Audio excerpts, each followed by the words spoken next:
இவங்களே கம்ப்ளைண்ட் வராமல் அதை விசாரிப்பாங்களாம். இந்த சினிமாவில் சொன்ன மாதிரி இவங்களே குண்டு வைப்பாங்களாம், இவங்களே எடுப்பாங்களாங்கிற கதையாக திமுகவை சேர்ந்தவர்கள் ஃபியூஸ் கேரியரை பிடிக்கிட்டு போயிட்டாங்க, திருடிட்டு போயிட்டாங்கங்கிறார். அவங்களால எதுவும் செய்ய முடியல. அதனால் திராவிட முன்னேற்ற கழகத்தின் ஆட்சியினுடைய சாதனைகள் மக்கள் மனத்திலேருந்து இதெல்லாம் பேர் மாற்றினாலும் அகற்றிடலாம் அவர் நினைக்கிறாரு. நீங்கள் சிக்கன் பிரியாணியில் என்ன கொடுக்க போகிறீங்கன்னு தெரியும். குஸ்காவை போட்டு சிக்கன் பிரியாணி போட்டோன்னு கூட சொல்லலாம். தமிழ்நாட்டில் பரவலாக மின்கட்டணம் கூடுதலாக விதிக்கப்பட்டிருப்பதாக பொதுமக்களிடத்தில் கடந்த சில நாட்களாக புகார் எழுந்து வருகிறது. இந்த புகார்களுக்கு உடனடியாக நடவடிக்கை எடுக்க வேண்டும் என்று திராவிட முன்னேற்ற கழகத்தின் தலைவர் மாண்புமிகு தலைவர் அவர்கள் அறிக்கை வெளியிட்டிருந்தார்கள். அதற்கு பதிலளித்த தமிழ்நாடு மின்துறை மற்றும் சட்டத்துறை அமைச்சர் நிர்மல்குமார் அவர்கள் அளித்திருக்க பதில் கேட்ட கேள்விக்கான பதிலாக இல்லாமல் வழக்கம்போல் திசை திருப்புகிற செயலைத்தான் செய்து கொண்டிருக்கிறார். அவர்கிட்ட கேள்வி கேட்ட அந்த நிருபர்களே ஒருவர் சொல்கிறார், என்னுடைய நண்பர் வீட்டிலேயே கூடுதல் கட்டணம் வந்திருக்கிறதுன்னு. அவர் அதற்கெல்லாம் பதில் சொல்லாமல் எங்களுடைய கழகத் தலைவர் அவர்கள் வாட்ஸ்அப்பிலே வந்த செய்தியை வைத்து கொண்டு அறிக்கை வெளியிட்டிருக்கிறார்னு சொன்னார். வாட்ஸ்அப்பில் வந்த செய்தியை பார்க்காமல் இன்ஸ்டாகிராமில் வந்த செய்தியை பார்க்கணுமான்னு தெரியல. இன்ஸ்டாகிராமில் வந்த செய்தினா அவங்களுக்கு ஆதரவாக வரும் போல் இருக்குது, வாட்ஸ்அப்னா வராது போல் இருக்குது. இப்போ என்கிட்ட ஒரு வாட்ஸ்அப் செய்தி இருக்குது. என்ன செய்தின்னா, மின்துறையுடைய சிஎம்டியாக இருக்கிற அருண்ராய் ஐஏஎஸ் ஒரு சுற்றறிக்கை வெளியிட்டிருக்கிறார். அதில் அவர் தெளிவாக சொல்கிறார், in view of widespread complaints regarding high electricity bill during the month of July, Tamil Nadu Electricity Board has decided to do a re-inspection of high variation in consumption cases through responsible senior officers. இப்போ வாட்ஸ்அப்பில் வந்ததுன்னா அதை படிக்க முடியாதா? இதை வச்சு நான் சொல்லக்கூடாதா? ஒரு பொறுப்பான அமைச்சர் கேட்ட கேள்விக்கு பதில் சொல்லாமல் ரொம்ப எப்பயும் அவர் எதிராளிகளை எல்லோரையும் ரொம்ப குறைவாக மதிப்பிடுகிறார். திராவிட முன்னேற்ற கழகத்தின் தலைவருடைய வரலாறு கொஞ்சம் அவர் தெரிஞ்சுக்கணும். அவர் வயது என்ன, அரசியல் அனுபவம் என்ன, அவர் வகித்த பதவிகள் என்ன, இதெல்லாம் தெரிஞ்சுக்கிட்டு பேசணும். இன்றைக்கு நிர்மல்குமாருக்கு ஒரு வாய்ப்பு கிடைத்திருக்கிறது, அமைச்சராக இருக்கிறார், அதில் பணியாற்றட்டும், வாழ்த்துக்கள். ஆனால் அதை விடுத்துவிட்டு எங்கள் தலைவரை பார்த்து வாட்ஸ்அப்பில் வந்த செய்தியெல்லாம் வைத்துக்கொண்டு பேசுவதாக சொன்னால் அது முறையாக இருக்காது. ஏன்னா நிர்மல்குமார் ஒரு மல்டி டேலண்டட் பர்சன். அந்த அமைச்சரவையில் இருக்கிற எல்லா அமைச்சருக்கும் அவர் தான் மவுத் பீஸ் மினிஸ்டராக இருக்கிறாரு, மல்டி டேலண்டட் மினிஸ்டராக இருக்கார். அதெல்லாம் சிறப்பு. மெடிக்கல் படிக்காதீங்க, கார்பெண்டர் ஆகுங்க, ப்ளம்பர் ஆகுங்கன்னு திடீர்னு கேரியர் கைடன்ஸ் கொடுப்பாரு. திடீர்னு அவரே மேகதாது அணைக்கும் பேசுவார், சட்டத்துறைக்கு பேசுவார், அவர் துறையில் சில செய்திகளை தெரியாதுன்னு சொல்லுவார். இப்படி ஒரு அமைச்சர் தன்னுடைய வேலைகளை விடுத்து தன்னுடைய மற்ற பணிகளை பார்க்கின்ற சுமை காரணமாக வேணுமோ தன்னுடைய துறையை சேர்ந்த ஒரு சிஎம்டி வெளியிட்டிருக்கிற அறிக்கையை கூட தெரியாமல் பேசுகிறார். எந்த புகாரும் வரலங்கிறார். வைட் ஸ்ப்ரெட் கம்ப்ளைண்ட்ஸ் தான் அவர் அருண்ராய் ஐஏஎஸ் சொல்கிறாரு. ஆனால் அவர் எந்த புகாரும் வரவில்லை, ஆனால் நாங்களாக ஆய்வு செய்கிறோம் அப்படிங்கிறார். அப்புறம் சொல்கிறார், போன வருஷம் கூட இருந்தது, இப்போ 9,50,000 கனெக்ஷன்ஸ் தான் இப்போ இந்த பிரச்சனை வந்ததுங்கிறார். கடந்த காலங்களில் நீங்கள் இதெல்லாம் புகார் சொல்லி தான் இன்றைக்கு ஆட்சி மாற்றம் வந்திருக்கிறது. நீங்கள் சொன்ன மாற்றம் வந்திருக்கிறது. மாற்றம் வந்த ஒருபாடு திருப்பி நாங்கள் அப்போவோட இப்போ கம்மியாக இருக்கிறோம்னா நீங்கள் தப்பே நடக்காதுன்னு சொன்னீங்க, செய்துவிட்டு அதுக்கு எங்களுக்கு கம்மியாக இருக்குனார், ரைட். ஆனால் அப்புறம் சொல்கிறாரு, புகாரே வரவில்லை, ஆனால் நாங்களாக 3.5 லட்சம் கனெக்ஷன்ஸை ஆய்வு செய்ய சொல்லியிருக்கிறோம் அப்படிங்கிறார். இது என்ன கூத்துது? கம்ப்ளைண்ட்டாக வராதான், இவங்களே பில்லை போடுவாங்களாம், இவங்களே கம்ப்ளைண்ட் வராமல் அதை விசாரிப்பாங்களாம். இந்த சினிமாவில் சொன்ன மாதிரி இவங்களே குண்டு வைப்பாங்களாம், இவங்களே எடுப்பாங்களாங்கிற கதையாக ஒரு அளவில்லாமல் போய் கொண்டிருக்கிறார் நிர்மல்குமார் அவர்கள். முதல்ல அவருக்கு நான் வைக்கின்ற வேண்டுகோள், மின்துறை என்பது ஒரு மிகப்பெரிய துறை. அந்த துறையில் என்னென்ன டிவிஷன்ஸ் இருக்குது, அதெல்லாம் எப்படி இயங்குது, அதில் இருக்கிற பிரச்சனைகள் என்ன, இதெல்லாம் ஒரு மாதம் 2 மாதம் அவர் எடுத்துக்கிட்டு ஆய்வு செய்து கொண்டு பிறகு இந்த பேட்டி கொடுக்கலாம் வரணுங்கிறது தான் என்னுடைய வேண்டுகோள். அவர் ஆட்சி அமைந்த அன்று இந்த பதவி அவர் ஏற்ற நாள்லேருந்தே பார்த்திங்கன்னா பேட்டி கொடுத்துக்கிட்டே இருக்கார். கரண்ட்டு கட்டுக்கு காரணம் என்னன்னு நாடே போராடுது அப்படின்னு கேட்டால் ஒவ்வொரு நாளும் ஒரு காரணத்தை சொன்னார். ஒரு நாள் வந்து அந்த துறையில் இருக்கிற அதிகாரிகளே சதித்து செய்கிறார்கள்னார். அப்புறம் திமுகவை சேர்ந்தவர்கள் ஃபியூஸ் கேரியரை பிடிக்கிட்டு போயிட்டாங்க, திருடிட்டு போயிட்டாங்கங்கிறார். அப்புறம் மெயின்டெனன்ஸில் தான் பிரச்சனை அப்படிங்கிறார். இப்படி அவருக்கு வர்ற வாட்ஸ்அப் செய்தியை வைத்து கொண்டு பேசி கொண்டிருக்கிறார். ஒரு ஆய்வை முழுமையாக செய்து எங்கே பிரச்சனை இருக்குதுன்னு பார்த்தாலே இந்த பிரச்சனையெல்லாம் வராது. திராவிட முன்னேற்ற கழக ஆட்சி 5 ஆண்டு காலத்தில் எழாத மின்தட்டுப்பாடு பிரச்சனை இந்த ஆட்சி அமைந்த இந்த குறுகிய நாட்களில் ஏற்படுகிறது என்றால் அதில் கவனம் செலுத்த வேண்டிய அவர் நிர்மல்குமார் கவனம் செலுத்தாமல் இருக்கிறார் என்கிற காரணத்தினால்தான் இப்படி இருக்கிறது. எனவே மற்றவர்களுக்கு அறிவுரை சொல்வது, ஏகடியம் பேசுவது, நக்கல் பேசுவது, நையாண்டி பேசுவதை விட்டு ஆக்கப்பூர்வமாக அவர் செயல்பட்டால் முறையாக இருக்கும். ஏன்னா மக்களுக்கு மிக அத்தியாவசியமான துறைகளில் மின்துறையும் ஒன்று. ஒவ்வொரு நிமிடமும் கரண்ட் இல்லைன்னா அதனால் வர்ற பிரச்சனையில் பாதிக்கப்படுகிறவர்கள் சொல்கிறார்கள். 2 நாட்களுக்கு முன் கோவை பகுதிக்கு நான் சென்று இருந்தேன். அங்கே தொழில் செய்யக்கூடியவர்கள்லாம் சொல்கிறாங்க, தொழிலுக்குலாம் இது வரைக்கும் நாங்கள் பவர் கட் பார்த்ததில் இப்போ வந்துட்டு பார்க்குறோம், எப்போ போகுது எப்போ வருதுன்னு தெரியல அப்படிங்கிறாங்க. முதல்ல இதெல்லாம் அவர் போய் பார்த்து மற்றவருடைய பிரச்சனையை ஆய்வுக் கூட்டங்கள் நடத்தி தெரிந்து கொண்டு நடவடிக்கை எடுத்தால் நலமாக இருக்கும். எனவே முன்னுக்கு முன் வேணாக அவரே பேசுகிறது, கம்ப்ளைண்ட் வரலைங்கிறது, கம்ப்ளைண்ட் வந்ததை வந்து மறைக்கிறது, இதெல்லாம் தேவையில்லை. இதை ஒளிவு மறைவில்லாமல் சிஎம்டி கொடுத்த அறிக்கையை வைத்தே அவர் சொல்லலாம். சிஎம்டி இப்படி அறிக்கை கொடுத்துருக்கிறார், எங்களுக்கு கம்ப்ளைண்ட் வந்ததுனால தான் அவர் சிஎம்டி வந்துட்டு இப்படி அறிக்கை கொடுத்துருக்காரு, அதனால் நாங்கள் ஆய்வு செய்கிறோன்னு சொல்லலாம். இதை மறைத்து பேசி அவர்கள் என்ன சாதிக்கப் போகிறார்கள் என்று தெரியவில்லை. ஒட்டுமொத்தமாக இந்த ஆட்சி எல்லாவற்றையும் மறைத்து திரை போட்டு விட்டு நடத்திவிடலாம் என்று நினைக்கிறார்கள். அதில் ஒரு பகுதி தான் இது. முதலமைச்சர் எவ்வழியோ அமைச்சர்கள் அவ்வழியே. அவர் எதற்கும் வாய் திறப்பது கிடையாது, பதில் சொல்வது கிடையாது. பொதுமக்களுடைய அன்றாட பிரச்சனைகள், அவசியமாக தீர்க்கப்பட வேண்டிய பிரச்சனைகள்னு பலதும் இன்றைக்கு பிரச்சனையாக தான் இருக்குது. ஒரு ஆட்சி அமைந்து 6 மாத காலத்திற்கு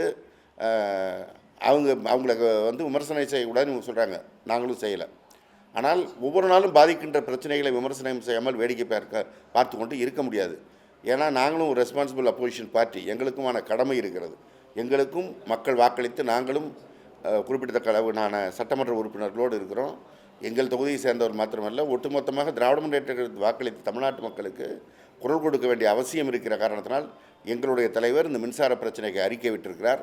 அந்த அறிக்கைக்கு பதிலளிப்பதற்கு முறையான பதில் இருந்தால் பேசட்டும், இல்லைனா விஜய் மாதிரி இவரும் வாய் மூடி மௌனமாக இருந்துவிட்டு போகட்டும். இனி இந்த நக்கல் நையாண்டி அறிக்கைகளை விட வேண்டாம் என்று நிர்மல்குமார் அவர்களுக்கு அன்போடு கேட்டுக்கொள்கிறேன். வேற சார், இந்த ஆட்சி தொடர்ந்ததுலேருந்து திமுக திட்டங்கள் தொடர்ந்து பேர் மாற்றிட்டே வராங்க, நிறைய விஷயங்கள் பேர் மாற்றுறாங்க. இப்போ பார்த்தீங்கன்னா போக்குவரத்து துறையிலே அந்த லட்சணை கலர் எல்லாமே அந்த டிவிக்கு வர கொடியிலே இது பண்ணுறாங்க, அந்த பஸ்ஸும் அதே கலர்லேயே கொண்டு வர மாதிரி இருக்காங்க.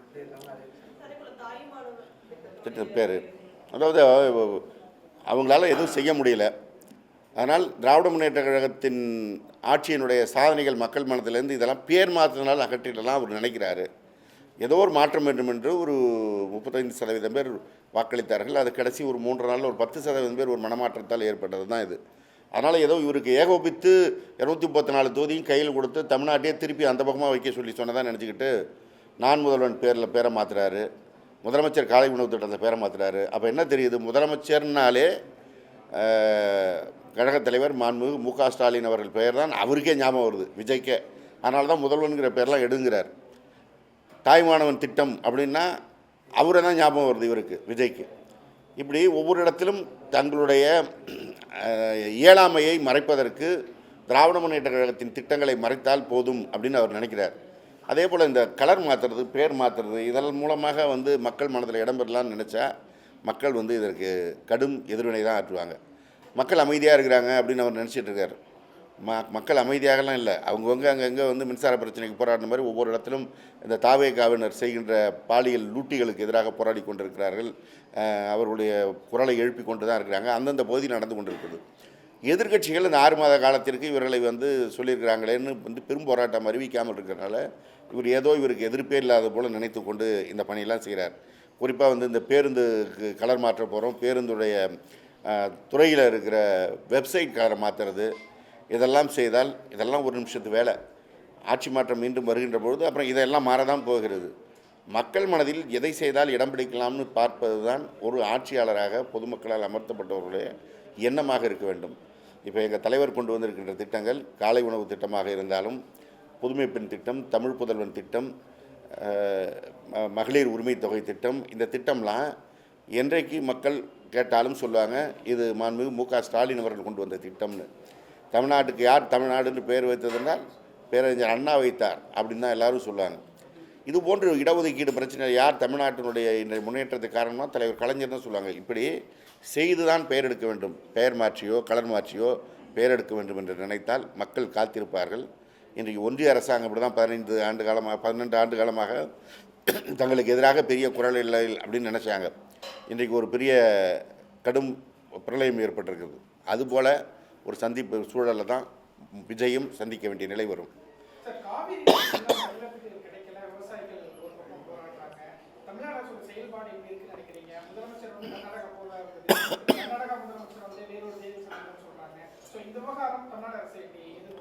இல்லை, இதை கண்டித்து தான் எங்களுடைய கழகத் தலைவர் அவர்கள் கழகத்தின் சார்பாக எதிர்க்கட்சி தலைவர் மாண்புமிகு இளந்தலைவர் உதயநிதி ஸ்டாலின் அவர்கள் தலைமையில் தஞ்சையில் போராட்டத்தை அறிவித்திருக்கிறார்கள்.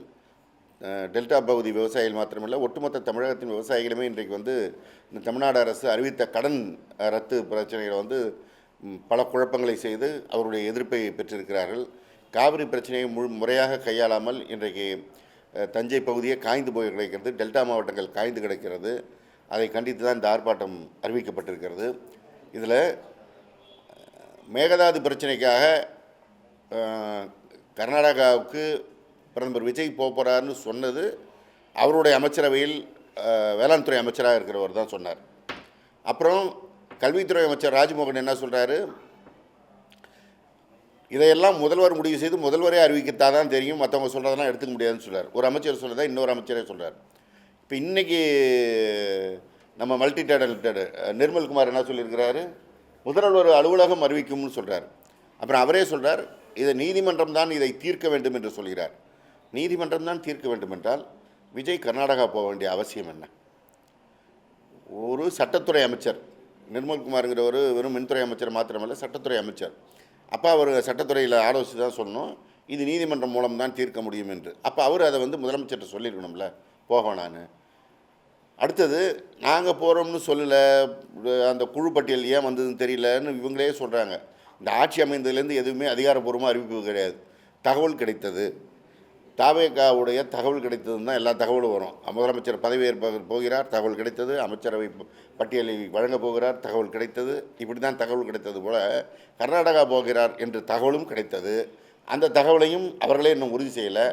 ஆனால் அங்கே கர்நாடகாவிலேருந்து அந்த முதலமைச்சர் சிவகுமார் அவர்கள் இப்போ பேட்டி கொடுத்துட்ருக்காரு, விஜய் அவர்கள் இப்பொழுது இங்கே வர வேண்டாம், இங்கே நிலைமை சரியில்லை அப்படின்னு பேட்டி கொடுக்குறார். அப்போ அவர் ஏன் வர வேண்டாம்னு சொல்கிறாரு? இப்போ இவங்க யாரோ கேட்டிருக்கணும், விஜய் அவர்கள் அங்கே வர வேண்டும் என்று கேட்டிருக்க வேண்டும். கேட்டிருந்த காரணத்தினால்தான் அவங்க இப்போ வர வேணான்னு சொன்னோம். இப்போ இதையெல்லாம் மறைச்சி பேச வேண்டிய அவசியம் என்ன? நாங்கள் கூட பரவாயில்ல, அவருடைய கூட்டணியில் இருக்கின்ற கட்சிகளே இது குறித்து கோபத்தை வெளிப்படுத்தியிருக்கிறார்கள். அவருடைய கட்சிக்கு ஆட்சி அமைவதற்கு வெளியிலிருந்து ஆதரவு கொடுத்திருக்கின்ற கட்சிகள், குறிப்பாக இடதுசாரி இயக்கங்களே தங்களுடைய அதிருப்தியை வெளிப்படுத்தியிருக்கிறார்கள் கர்நாடகா போவது குறித்து. ஆனால் இப்போவும் அதில் உண்டா இல்லையா, நடக்குமா நடக்காதா, எதையும் சொல்லாமல் ஒரு கள்ள மௌனம் காக்கிறது இந்த அரசாங்கம். இப்படி அமைதி காப்பதன் மூலமாகவே மக்கள்கிட்ட பிரச்சனை பெருசாக வெடிக்காமல் இருக்கும்னு இவங்க நினச்சிட்ருக்காங்க. அமைதியே ஒரு கட்டத்தில் மிகப்பெரிய புரட்சியாக வெடிக்கும். இதை உணராவிட்டால் மிகப்பெரிய ஆபத்து தான் இந்த தாவேக அரசாங்கம் சந்திக்கும்.